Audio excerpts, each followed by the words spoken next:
Do you have upsells?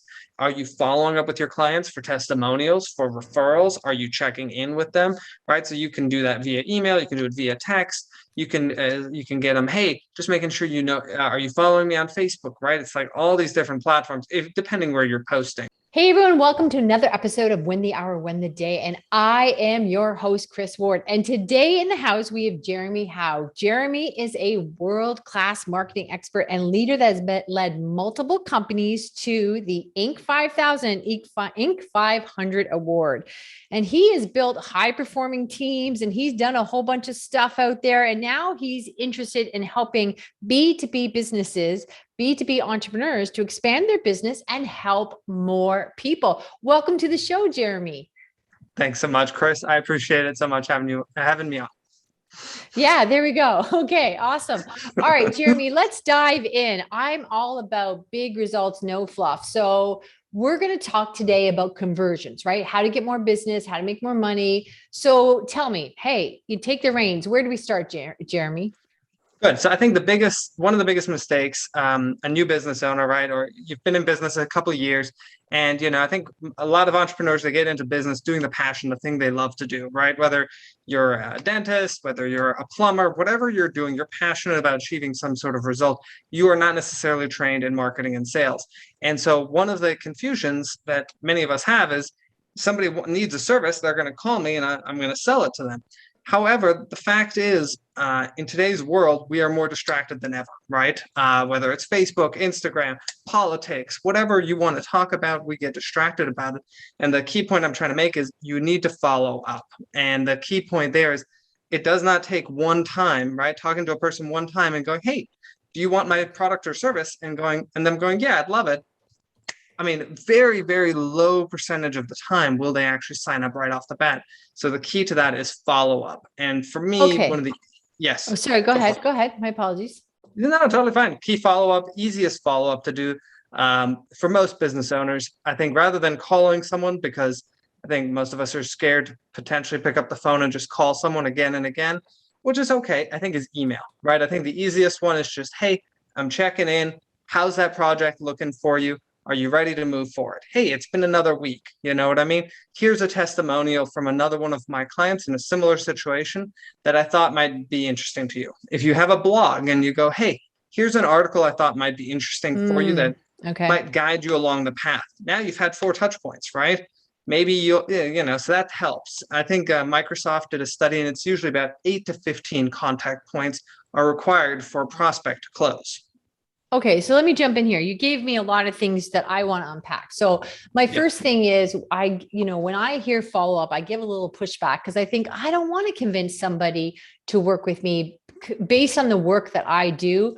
Like it's just not, if they're not all up into it and they're not hungry to proceed, I just don't find it works, right? Because we're all about really, people getting ideas to execution and really helping them build their win team and just leveraging, getting their work out there. So it's an intimate, get stuff done kind of dynamics, right? But then you say, wise things like, all right, and you threw in the phone. I don't know anybody's phone number anymore. I wouldn't even know, but I would say email and also I would tell you my day's so booked, I wouldn't take a phone call if somebody did call me. Everything's so scheduled, right? With Zoom and everything else. And it's been like that for me for years and years. But anyhow, so let's go with the email and you say follow up. So at first I'm like, I don't want to be harassing them, but you did bring up some good points. Like, oh, I was thinking of you and I thought of this testimony of a client like you. Oh, wrote this article, it might resonate with your situation. So I think maybe I'm stuck on the word follow up, but maybe it's showing that you're listening to the client. Maybe it's like a more connected thing right off the bat. So maybe reframing that would make me see it differently. Yeah, I think if you can take the viewpoint of a relationship, right? Like if you're building a relationship with someone and you just go, okay, hey, I'm just touching base with you and here's a different angle and it's a care factor. It might even be, depending on the industry, maybe not yours, but for some of your clients or some of your listeners, I know mold, remediation companies is like, okay, hey, I'm going to be in your area. Do you want me to swing by? I can do a quick peek if you've got anything that you've got your attention on. Is like, or hey, I'm in your area, if you happen to be traveling for your job. I know there's a lot of companies out there that, they go city to city, and it's like, hey, next month I'm in your city. Do you, Mm, I've got some time. Do you want to meet for lunch, right? And it's just another touch point with your prospects, especially in the B2B side of things. It's a little different. Obviously, B2C is a business to consumer, but like B2B, you've got bigger sales, long-term sales, and you're really working to build up a relationship because one client could literally change the face of your business, right? 100%. One, Yeah. Let me yeah, jump in there because you bring up some good points. Like most of our listeners, you guys out there, you're service-based entrepreneurs. We're not dentists and plumbers and all that stuff. However, I do think these things can translate and transfer over because as you were talking, Jeremy, it did remind me of I was getting my car detailed, right? And things just got busy, and especially with the pandemic, and I didn't know if he'd be open or not. And then so finally, and if it's one less phone call I have to make, so finally I find it and I'm thinking, oh, my car has, and I also had moved. So now I'm lugging all this stuff in my car. So my car is dirty, but I don't want to get cleaned yet because I may be lugging more stuff. So finally I tracked down the number of the guy I normally does it. And then he moved. So now I got to find his new location and stuff. And if he had called me, like normally I was getting it done one per season, like 3, 4 times a year. And I really went a good over a year without getting it done. But if he had called and said, why don't you, hey, normally you get it done every 4 months. Do you want to come in next Friday? I'm like, oh, you know what? Yes, I could use the treat. And then it would have moved me forward. So he really did lose a significant amount of income. Plus, then when he moved, I thought, oh, is that too much nuisance? Now I had to find the new location, like whatever. And I was thinking about going somewhere else. So you're right. If we think of this as relationships and stay in touch and nurture that, and take any work off either the decision making or the maintenance of the relationship, that makes a difference.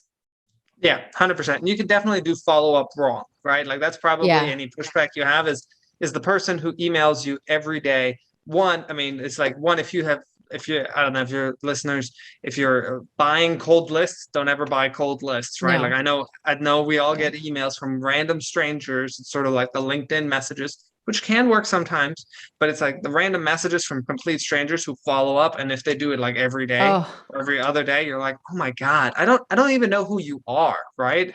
yeah. Let It's me just jump in there. I've done that on LinkedIn. Sometimes I think I haven't done that. Let me rephrase that. I have got rid of people who have done that on LinkedIn. So what happens if you send me one pitch before you even say hello, sometimes I'll give you grace and think, you know what, they're just trying a thing. We've all been there. And then I get the follow up a week later that I didn't respond. Then what I do is I just unconnect them. I unconnect like nobody's business. I wish I had that button in real life. Like, oh, we're unconnected, right? So again, let me make done. it clear. What I did on LinkedIn was not do that cold hearted pitch. It's on friend, on connect, disconnect the cold hearted pitch, or cold Yeah, I hearted, cold figured called, same thing.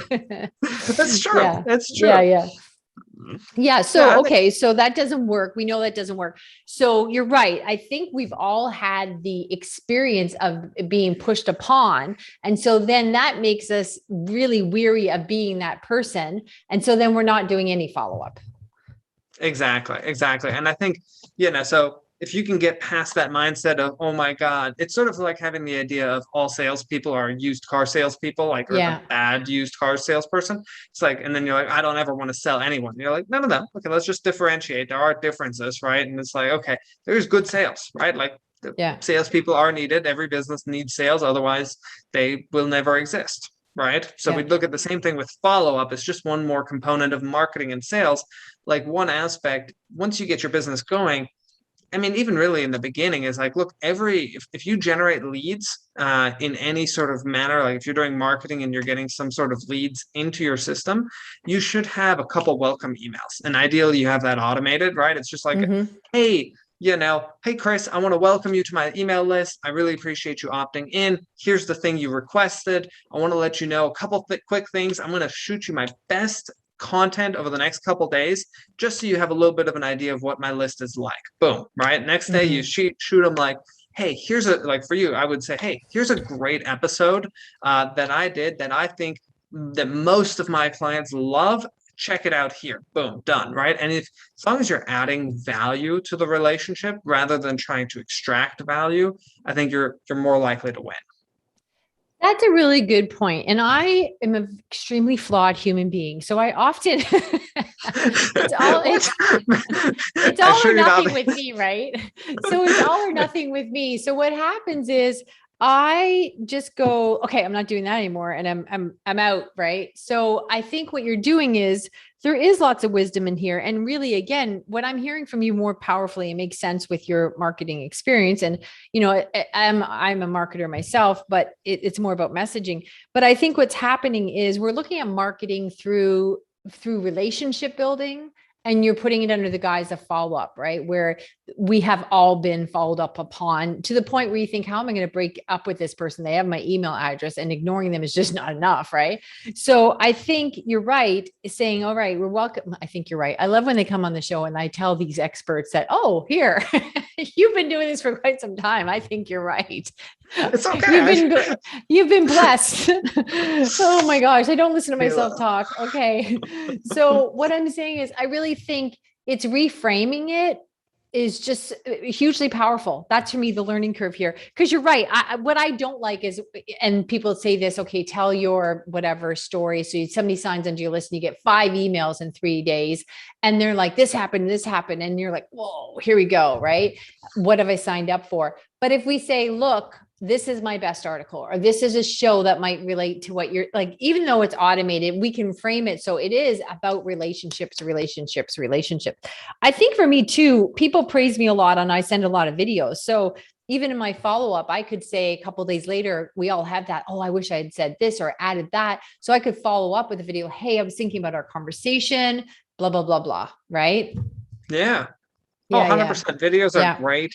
Ebooks, anything you can offer, really at the end of the day, that's valuable. I've definitely seen, if you do wind up doing infographics, ebooks, white papers, videos, webinars. I mean, a webinar is just a more official video, really. Yeah. And I think, one fear that a lot of us run into when we're sending emails is like, but what if they unsubscribe, right? Like, it's like, oh my God, I can't lose the unsubscribe. And here's the thing. If somebody's going to unsubscribe from your list, that means you're at least you're sending to your list, right? Which, I mean, I've known clients that are like, yeah, I hit my list every 6 months, right? Like I email my list every 6 months, and I'm like, well, okay, wait a second. So you're not getting unsubscribed for 6 months, but I haven't heard from you either. So right, it's okay to get a certain number of unsubscribes. I think you have to figure out what's tolerable for you and your business. It's like you have to always be adding to your list, but if you get some unsubscribes, they were most likely, one, they may have not wind up buying from you anyways, right? Like they were like never interested from buying. Or two, they may go sign up anyways, but maybe you were just sending too many emails, right? Like I know. Yeah. No, that's a really good point. Okay. So it's really about relationship building, which I've worked with we've talked about this on other shows, but I have what I call Chris's network. And I've got this little spreadsheet because what I found in the past was you get so busy. And so you're rotating relationships instead of maintaining them. Right. And then especially something like this, where you and I met a couple months ago, we talked about you being on the show, and now you're on the show. And so there's this, it's almost like by the time we finish chatting today, it's like, we've been on 5 dates or something. Like there's a stronger connection. And then if I'm not careful, a few likes or things happen on social media and you fall off the grid of my scope because new people are coming in. So I also have this network spreadsheet where I look and say, all right, I'm going to reach out to this person, just send them a video or comment on what they're doing over and above the social media. So really it's what, I am practicing that in one area. So now I just need to transfer it to the follow-up to get the conversions.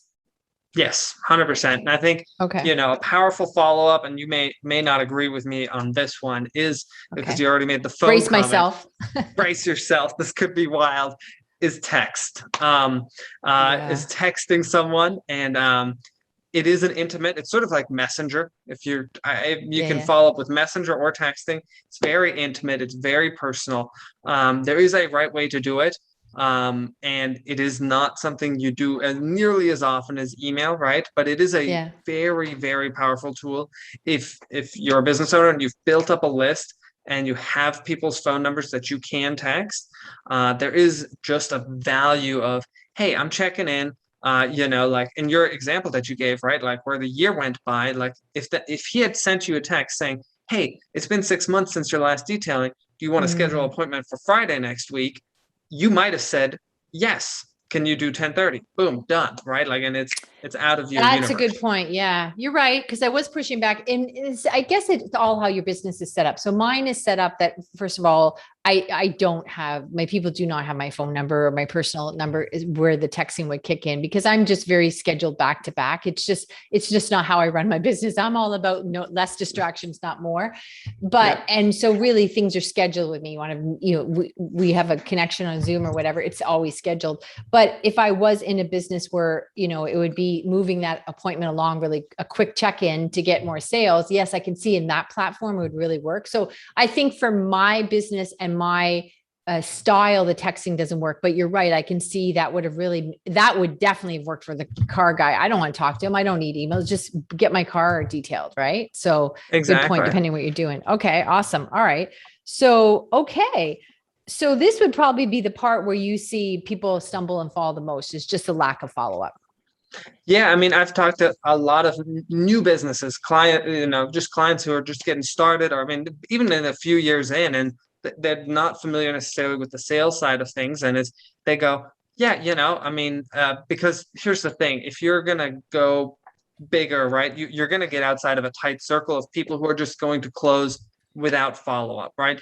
Somebody who's amazing, who's got an amazing product, will close people on the first call, maybe even the second call. People will just follow back up with you. But if you're trying to reach out beyond that inner circle, it's like, okay, if you're looking to scale your business, you will need to start following up, especially for bigger deals, right? I know Well, for not me, even the bigger deals, but even just like, it doesn't matter how good you are at sales.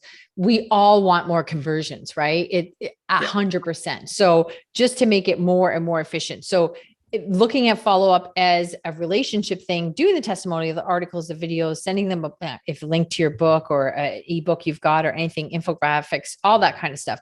Okay. All right. So tell us more. Where do we drop the ball on this? What makes for, what am so I I think the missing? other Yes, Yeah, I go think the ahead. other big ball that people drop is following up with your clients, right? So a lot of people is like, you sold somebody and you're done, right? It's like, okay, I made my Mm, sale, I got a client. Okay, so this is where, I mean, it's like there's many quotes out there, right? Second money's easier than first money. mm, It's all, again, going back to relationships is, okay, so you've started this relationship, you've engaged with a client. Okay, are you thinking about a second sale, a third sale? Or do you have a recurring model? Do you have upsells? Are you following up with your clients for testimonials, for referrals? Are you checking in with them? Right. So you can do that via email. You can do it via text. You can get them. Hey, just making sure are you following me on Facebook? Right. It's like all these different platforms, depending where you're posting. Right. So, you've got a bunch of different avenues, and there is so much value in following up with your clients. I mean, a lot of businesses, once they get to a certain size, all they do is live off referrals, right? They live off referrals and their existing client base. Now, that's going to, you can have a lifestyle business. You can be doing your business, hustling. You can be just living off of that. So I've seen a lot of businesses, some that are just like, they're really great at marketing. They get a bunch of new business and then they ignore it. And there's people mm. who are like, they got a bunch of Feast or business and then they famine. live off those clients and referral, and then they don't do any more marketing. So You you know got to what? combine. That's interesting. Again, let me tell you all the mistakes I've made. This surprised me. So I have a really, I believe, very expensive mentor. So there's a certain amount of touch points with him. And let's say we're meeting like 2 times a month. And so then he threw in this bonus Saturday. It was really great. I learned lots. In the middle of that bonus Saturday, there was a guest speaker on something, and then he sold us a little 6-week training focus package on something. And I would have never, I'm telling you, I would have never, like, I meet with my clients 3 times a month. And so we have that. And then we also now have launched into what we call the winner circle. So inside the winner circle, it's more like one to many. And it's really awesome though. We got hot seats, we got special guests. You get to learn how to create the super toolkits. You get all these amazing things. But until my mentor showed me that, I would have never thought to, I guess if I'm selling you shoes, I would sell you shoelaces, or I would sell you a lateral thing that goes with that. And when we sell info products, we'll sell upsell, here, a sale bump or whatever, right? Sales Yeah. bump. But if you're meeting with me on a regular basis, I wouldn't have thought then to sell you one more other thing. Cause I guess I thought it was sort of standing there like, I don't know, like being too pushy, or that they're already buying from me. So either they make a move from this is package gold to, super gold or whatever. I wouldn't have thought they would go and then get a new 6-week course. It never occurred to me. So now what we're doing is with the winner's circle, if you're in the winner's circle, we are going to offer, 6 weeks intensive trainings on this, where you can then buy this package outside the winner's circle to get more focused training on a particular subject. It just never occurred to me, because I guess I thought, then you're, I would love to tell you I had a good reason. Like, well, then if they reject you, you're like being too pushy, but I just never got to the rejection. I just thought they had bought, I'm providing them coaching. They're seeing me 3 times a month. What else? Like, that's it. We're in a committed relationship. So I wouldn't have thought to do that. Yeah. Yeah. I think it's, I think one of the things that helps business owners really succeed is go, okay, good. What is the overall relationship potential, right? For any client. And I go, okay, we all have our core service that we offer. So for you, it's your 3 times a month coaching. It's like, great. Now you've got your winner's golden circle, winner's circle. Winner's circle. Yeah. Winner circle. Okay, sorry. So you got your winner circle, and then you've got your intensive training. Okay, good. You can look at, okay, what else can there be? Okay, is there a mastermind? Is there potential partnerships that you can create with clients that have built that relationship with you, that trust you, where you're like, if you get big enough or whatever, you don't really even have to get big. You just go partnership, right? It's like, how can your skills and abilities align with another person? And there's a lot of resources out there, whether you want to go, okay, I want to do courses, I want to do like consulting, I want to do you actually do the service for them, right? Like I don't know if you hire virtual assistants for your clients. I don't know if you've ever considered that. Like yeah, that we do. We do. When we're coaching clients, we help them build their win team. And I love when I say that, do that.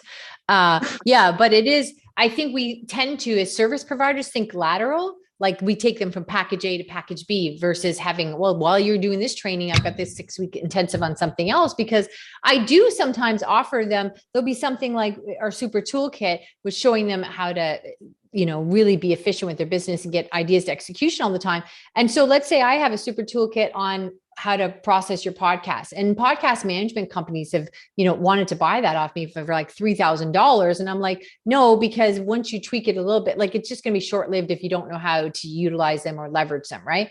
But so I do give those when I'm using them as tools. And that's just an example. You don't need to have a podcast. There's all different super toolkits we have that I'm using as teaching tools. And someone say, oh my gosh, that is so powerful. Can I have that? Of course you can. So then I just give it away, which is okay. But I could be doing a more, I'm skimming over it. I could be doing a more intensive training on that particular subject. Like I could do an intensive training on how to write your book with our super toolkits in literally like hours, have it in and out in a couple of weeks. So that could be a training. Whereas I just tend to I rush people through it, trying to give them as much content as possible. But anyhow, enough about me and all my flaws. Back to you, Jeremy. No, I love it. I love hearing about it, so so even for that case is, it's like, okay, good. You could even turn those into a digital course, or like you said, you can turn it into a 6-week program or something like that. Really just depends. And same thing for your listener, right? Like if whatever kind of, whether it's an information product or service product, once you have a business that's up, you're up and running, you're making money, you're doing okay. So now it's, you find out from your clients, okay, good. What do they need? Right. So it's a combination. Like for me, I look at it as I go, okay, what does the client need? Okay, and where does my skill set or my team's skill set align to that? Right. Because your clients may need, I don't know, let's say you've got a gardener and they're helping somebody with their house, does not mean that, and the person in the house also needs their plumbing done, right? The gardener's not going to go do the plumbing, but they might be able to go do the gutters, right? Or they might be able to go do some other things and go, okay, cool. So now you can take one house that was only worth, I don't know, $20 every couple of weeks to, okay, good. Now we're going to do the gutters once every 2 months, right? Now we're going to add some landscaping to it. We're going to do the mulch, right? Like, and then, okay, good. Now you've taken a client that was worth $40 a month to, I don't know, let's say $200 a month. And if you do that with all your clients, and then if you're really smart, you go, you talk to the homeowner and you go, okay, what other problems do you have? Oh, yeah, I've got this massive plumbing problem. Oh, I know a plumber, and boom, you've got an affiliate relationship Yeah. because you have a connection, you have a relationship with that homeowner in this particular case, right? Yeah. Whatever your business is, though, is if you are building relationships, right? If we circle it back to the main point here of the follow-up, is you're building a real relationship, and that's going to get you referrals. It's going to get you testimonials. It's also going to get you potentially affiliate relationships, right? So your clients are, Mhm. you're in communication with them. They're telling you the problems they're running into, and you can go, hey, I know a software that helps you solve that problem. You can get affiliate relationships there. Hey, I know a person that can help you with that. You can ideally set up recurring, revenue just for yourself off of relationships that you've built, and now you're maximizing the value that you're giving your clients because you're not, ideally, if you're ethical, which I'm assuming most people consider Yeah. themselves ethical, right? Like we make Yeah. mistakes, but we try to do right by our clients, is we go, okay, cool. I'm going to try and find a good person that I think will deliver a good product. And there's value in that. And then you can, obviously you'll deliver that to the clients. Yeah. So I mean, we've all heard about affiliates and we get that part, but I think what you're leaning into more, and I think you do a good job of articulating that, is the relationship component where we all get stuck on it. Is this sales? Is this marketing? Is this whatever? But if we work on maintaining those relationships and leveraging them and putting the client first, it's going to benefit everybody. Well, Jeremy, this has been insightful. You've turned me around on a couple of different things. So, Jeremy, where can people find more of your excellence, your wisdom? Ah, that's beautiful. Okay, good. Well, my website is the letter B, the number two, the letter B. So B2B, businessexperts.com. So it's got all my services there, all my pricings there. I'm very transparent. Also, my phone number, I'm going to give it out right here on the podcast. This is my cell phone. Don't blow Okay. me up unless you really need help. 727-348-9620. That is my cell phone. It will go to me. I don't have a second cell phone. So that's either hit me up on the website, hit me up on my phone, and whatever you need help marketing wise, that's where I'm at. So it sounds like a real number, not like in the movies. 5 5 5 5. Yeah. Yeah. Okay. All right. Jeremy, you have been a treat. Thank you so much. And everyone else, we'll see you in the next episode. Awesome, Jeremy. Thank you so much. How was that for you? That was great. You Yeah, good? Did you have fun? That's what we're all about here. Did you have fun? I had fun. Did you have fun? I always have fun. So, Jeremy, tell me, what can I do to be of service for you? What are you looking to do more of? Well, what's really been valuable for me is any business, that's probably doing $1 million or more that's looking to outsource their marketing, whether it's outsourcing the agency aspect, outsourcing the actual marketing, like the Okay. full-on like marketing department. They want somebody who's, I've had some good success with people that were like, yeah, we were just doing trade shows. They weren't doing any digital advertising, kind of transitioning them more into digital advertising, generating more leads that way. Perfect. That's, I mean, I also take on smaller, like if it's Okay. business is doing less, that's totally fine. But my sweet spot for sure is bigger. Gotcha. Okay, awesome. So I will look forward to your seeing what amazing person you can send us, because I always like to see who they are and who you sent, because I like to see the connection there. And yeah, and then my team will reach out to you when the show is about to air. I think we're pretty much caught up. So I think it might be in the next 6 weeks.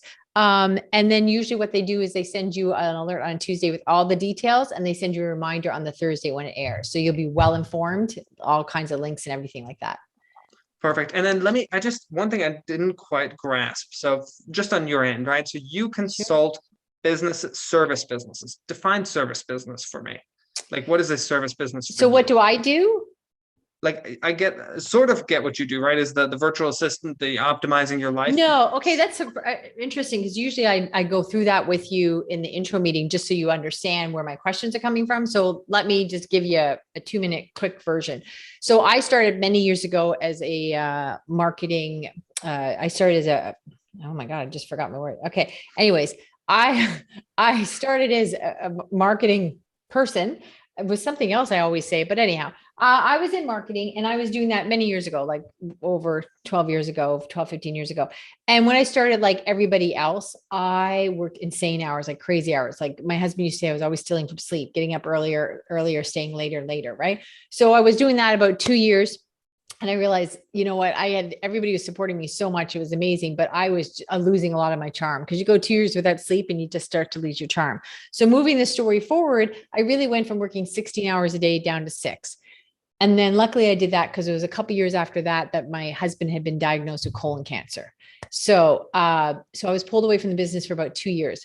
When I returned after his passing, my existing clients did not know I was away. None of the local business community knew anything was happening, because we didn't feel it was good for business. And it was also, we were very positive in nature and we just weren't looking for that kind of attention.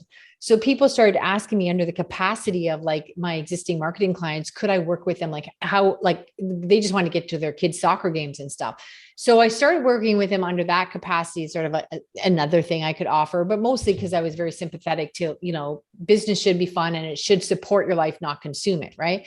So I started doing that, and then it kind of mushroomed. And then I thought the clients that I work with mostly look really good online. They look good, but they're working crazy hours. They may have a book out or a podcast, and they're making money, but not at the cost of their health and their family time. And they're still working too many hours for the many years they've been doing this, like 7, 8, 10, 12 years. Right.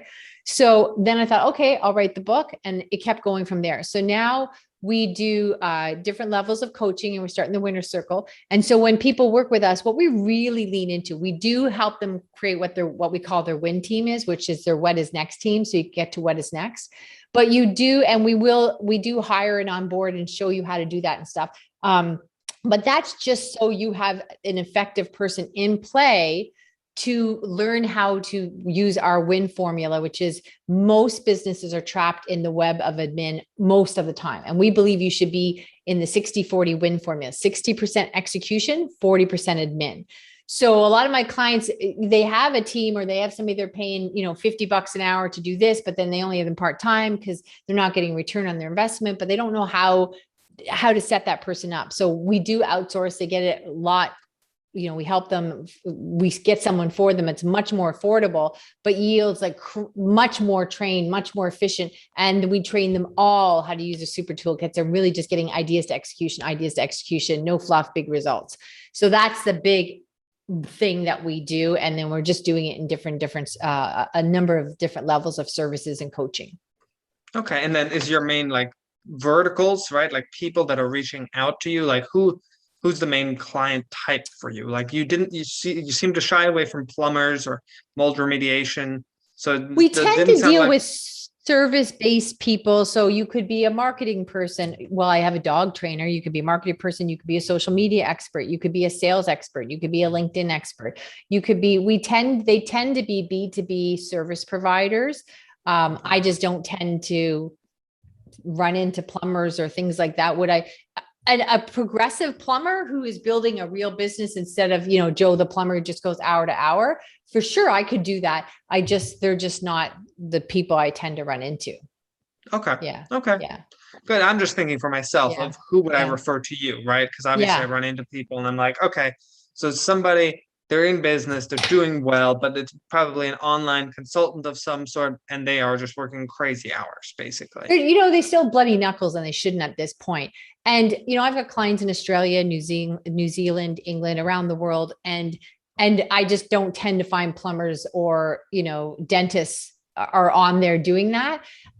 So what happens is they're making a living, and then they're seduced on I'm making a living, and I'm making a pretty good living, so I should be grateful. But yet I'm still working Sunday. I'm still going in Sunday to get caught up for Monday, or I still do projects. I have to get all these emails caught up from the week on Saturday till noon before I can go have my weekend. So I believe that you need a business that supports your life instead of consuming it. And I believe that you should be able to make a lot of money and work school hours, most of the summer off, Fridays off, cut out early, right? So that's my big thing.